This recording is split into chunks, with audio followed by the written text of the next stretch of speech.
These are the faces of the 17 men and 1 woman convicted of grooming vulnerable girls and women in Newcastle. They plied their victims, some as young as 14, with alcohol and drugs before forcing them to have sex.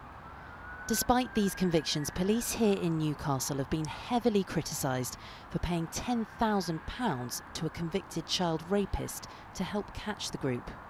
Sammy Woodhouse was groomed by a similar gang in Rotherham. She's angry at the way police in Newcastle have handled this case. I find it quite shocking, and I think it's been quite a blow to all survivors across the UK. I understand, police are in a tough position. They want to get people off the streets, of course we all do.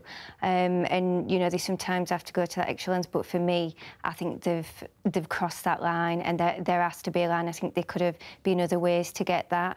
Laura Seabohm has worked with victims of sexual exploitation in Newcastle for the last 10 years. She and her charity helped officers identify some of the victims and has sympathy with what the police did.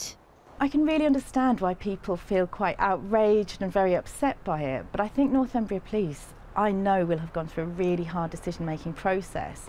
And what I think happened is they decided that it was justified it because they were so keen on protecting further victims, and I think they feel very confident that they have done so. Newcastle has now joined a growing list of English towns and cities like Rotherham and Rochdale who've had a grooming ring exposed. Campaigners say the authorities need to be able to investigate these crimes properly without the fear of being accused of racism. In Rotherham, at least 1,400 children were found to have been sexually exploited. The local MP says we have a problem and it needs addressing. For me, we need to be really upfront about this. The grooming gangs that we're seeing, that we're getting the big prosecutions for, are predominantly British Pakistani men.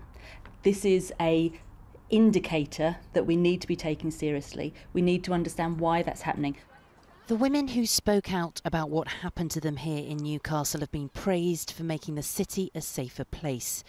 But the police investigation is still going on in an effort to stop this kind of crime becoming so widespread again. Louise Beale, 5 News.